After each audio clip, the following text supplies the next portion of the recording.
ये कोयटा जैसे शहर में हम लोगों को लंगर नसीब हो गया, रात का खाना नहीं भी मिले तो हम लोगों के लिए यही बहुत है भाई, हम लंगरी है ना। अल्हम्दुलिल्लाह। अस्सलाम वालेकुम अनवार हसन, आज एक नए ब्लॉग के साथ हाजिर हूँ। आज का सीन ऐसा है कि आज जुम्मे का दिन है अल्हम्दुलिल्लाह, और नहा धोकर तैयार हुआ हूँ। तो अभी एक शहर की तरफ जाना है, नमाज जुम्मा जो है वहीं बाज़ार में एक मस्जिद है वहाँ अदा करनी है, खाना वगैरह भी वहीं पर ही खाना है। कुछ सामान भी लेके आना था शहर, तो वो भी लेके जाना है। तो मेरे साथ दो बंदे और तैयार हैं। और ये कि जुम्मे को यहाँ होती है छुट्टी, देखिए बाज़ार वगैरह बिल्कुल बंदियाँ सन्नाटा होता है, ये सामने पहाड़ वगैरह हैं।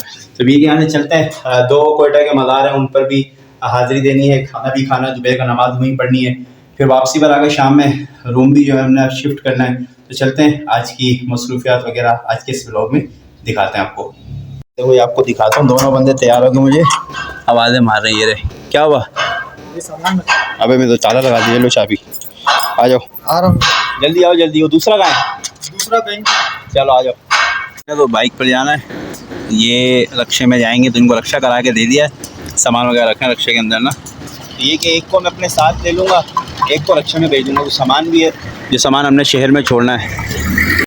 खैर बाइक स्टार्ट करते ही मैंने अपनी मंजिल की तरफ सफ़र शुरू कर दिया था। तो कोयटा की मेन बाज़ार जाता हूँ, वहाँ पर कुछ सामान वगैरह देता हूँ, फिर वहाँ से नमाज़ पढ़ने के लिए चलता हूँ। भाई हम शहर में पहुँच गए अपनी साइड पे, बस यहाँ वो सामान देते हैं, फिर चलते हैं नमाज़ पढ़ने जुम्मे की। अल्हम्दुलिल्लाह नमाज जुम्मा के लिए मस्जिद में पहुँच चुका हूँ, वुज़ू मैंने कर लिया। अब चलते हैं सीधा फर्स्ट फ्लोर पर।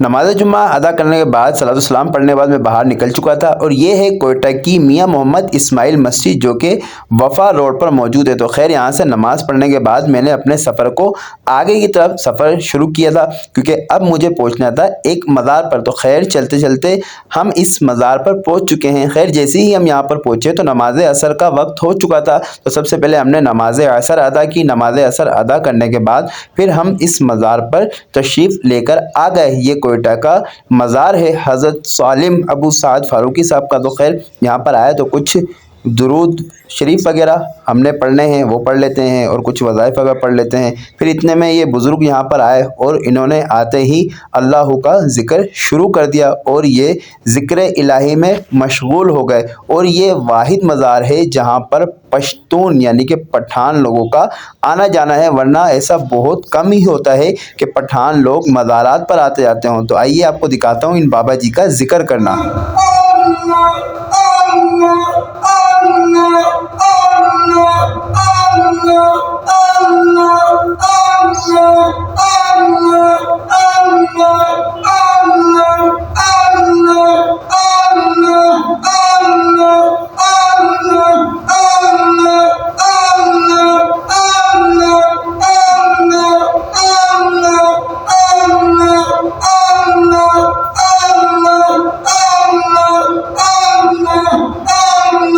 खैर मज़ार पर हाज़िरी वगैरह दी और दुआ वगैरह की। दुआ वगैरह करने के बाद फिर हम मज़ार से बाहर की तरफ निकल आए, और ये दोनों भाई साहब यहाँ पर घूम रहे थे।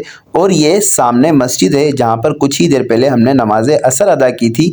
और सबसे बड़ी बात है कि मस्जिद हमेशा मज़ार से आगे होती है, कि जब भी अल्लाह तबारक व तआला की इबादत की जाए तो मज़ार को पीट करके इबादत की जाती है, यानी कि अल्लाह तबारक व तआला के हुजूर पेश होते हैं। और इससे ये भी दलील मिलती है कि वलीउल्लाह जो है वो कोई खुदा नहीं होता, उसको कोई खुदा नहीं मानता। जब खुदा की इबादत का वक्त आए तो सब इन्हें पीट करके रब की इबादत की तरफ मशगूल हो जाते हैं। तो खैर कल यानी कि अगले दिन ही इस मज़ार पर उर्स भी होना है, और यहाँ पर उर्स की तैयारियाँ जारी हैं। लेकिन मेरे लिए सबसे बड़ी और हैरत की बात यह है कि यहाँ पर पठान लोगों का आना, वरना बहुत कम ऐसा होता है कि जो पठान लोग मज़ार पर आते हैं। तो खैर इस मज़ार पर हमने हाज़िरी दी है, अब यहाँ से हमने आगे सफ़र शुरू करना है। तो खैर हमने आगे सफ़र शुरू किया, और अब हमने सीधा पहुँचना है कोयटा के एक और मज़ार पर। वहाँ पर जाते हैं और वहाँ पर हाज़िरी देते हैं। फिर हमारा इरादा ये है कि हम नमाज मगरिब जो है उसी मज़ार पर अदा करेंगे। तो चलते हैं उस मज़ार पर। तो खैर चलते चलते हम ये मज़ार पर पहुँच चुके हैं, ये दोनों भाई साहब आगे आगे हैं। तो फिर यहाँ से हम मज़ार के अंदर दाखिल हुए,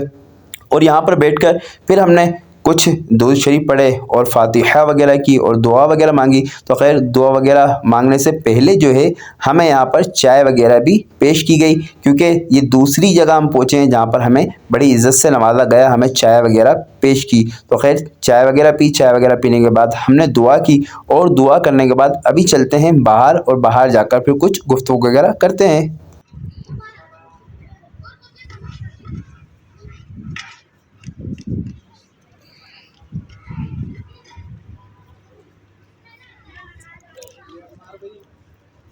लेकर आए माशाल्लाह, क्या है ये? हलवा और रोटी। अच्छा चलो खा लो, आज रात का खाना नहीं खिलाऊंगा फिर।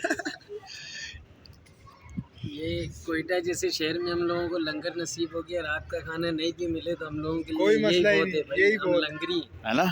अल्हम्दुलिल्लाह। अच्छा ऐसा है कि कोयटा के दूसरे मज़ार पर हम आए हैं, और बाकी ये कि जब हम किसी को बताते हैं ना कि हम कराची से आए तो हमें बड़ी इज़्ज़त दी जाती है, अल्हम्दुलिल्लाह इज़्ज़त मिली भी है। पहले गए तो वहाँ भी जाते हमें चाय पेश की गई, अच्छा यहाँ भी आए तो यहाँ चाय दी। खैर लंगर तो कोई लाया था उसने तकसीम किया, लेकिन जो दरबार के मुतवल्ली हैं उन्होंने पहले भी हमें एक जगह चाय पिलाई, दूसरे मज़ार पर आए तो यहाँ भी चाय पिलाई।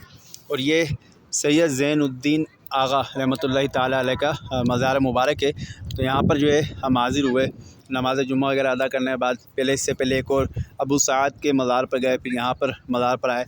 अच्छा दूसरी बात ये थी, जो पहले वाले मज़ार पे गए थे वो मज़ार तकरीबन पठान जो कम्युनिटी है उनके कंट्रोल में था, वरना यहाँ ऐसा होता नहीं अमूमन। ये पश्तून बेल्ट के अंदर जो है उन लोगों के हाथ में उन लोगों का मज़ार को संभालना बड़ी एक जो ना बात है, वरना यहाँ पर ऐसा बहुत कम होता है कि मिले, क्योंकि ये लोग ज़्यादा इस चीज़ के मुखालिफ होते हैं। लेकिन अल्लाह की रहमत से पहली जगह ऐसा देखा है कि जो मुखालिफ नहीं है। अच्छा बहुत सारे लोग मज़ारात के बारे में गलत कहते हैं, लेकिन यहाँ पर देखिए लिखा हुआ है कि हर ख़ास व आम को मुतल्ला किया जाता है कि इस ज़ियारत को किसी किस्म का चंदा या नजराना देना मना है, क्योंकि साहिब ज़ियारत ने यह वसीयत की थी कि तमाम ज़ायरीन बशमूल मुरीदीन को मुतल्ला किया जाता है कि पीर सैयद ज़ैनुद्दीन आगा की ज़ियारत पर किसी किस्म का चंदा या नजराना मुकम्मल बंद है, और आप साहिबान से इल्तमास है कि पीर साहब की इस वसीयत पर अमल करते हुए किसी भी किस्म का चंदा या नजराना किसी को ना दें। बहुत सारे लोग मज़ारात पे एतराज़ करते हैं कि ये है वो है, लेकिन यहाँ पर एक बेहतरीन चीज़ लिखी हुई मैंने आपको दिखाई है। तो जहाँ बुरी चीज़ों को आप वो करते हैं तो अच्छी चीज़ को भी अप्रिशिएट करना चाहिए, तो जो अच्छी चीज़ है उसको भी फैलाना चाहिए। कि यहाँ पर मज़ार पर इस तरह कोई खुराफात हमने नहीं देखा कि कोई जो है ना सजदा करता हुआ नज़र आता हो या कोई इस तरह की चीज़ है। लेकिन ये है कि मज़ार को सजदा तो खैर कोई भी नहीं करता, मज़ार को ताज़ीमन चूमा जाता है, लेकिन वो भी जायज़ नहीं है। कई लोग मज़ारात के बारे में बहुत सारी गलत बातें करते हैं। मज़ार पर जाना, अल्लाह वालों के दरबार पर हाज़िरी देना एक अच्छी बात है, एक अच्छा अमल है, लेकिन ये कि यहाँ पर आकर कोई इस तरह की हरकत करना जो गैर शरई है वो गलत है। लेकिन मज़ारात गलत नहीं है, मज़ारात पर अगर कोई गलत काम करता है, मिसाल के तौर पर सजदा करता है, ऐसे कोई हरकत करता है तो ये गैर शरई है, शरीयत से ताल्लुक़ नहीं है। लेकिन मज़ारात पर जाना, अल्लाह वालों के दरबार पर जाना ये एक अच्छा अमल है और इसको जो है करना चाहिए, और ये खुश नसीबों के हिस्से में ही आता है। और ये दोनों भाई हमारे यहाँ पर फ़ोटो सेशन कर रहे हैं, ठीक है। और ये मज़ार शरीफ है कोयटा का, तो अब ये कि यहाँ से चलते हैं, देखते हैं आगे कहाँ का सफ़र करते हैं हम। खैर यहाँ से मैंने अपनी मंजिल की तरफ सफ़र शुरू कर दिया और अपने आज के इस व्लॉग को भी यहाँ पर एंड करता हूँ। फिर एक नए व्लॉग के साथ दोबारा हाजिर होऊंगा।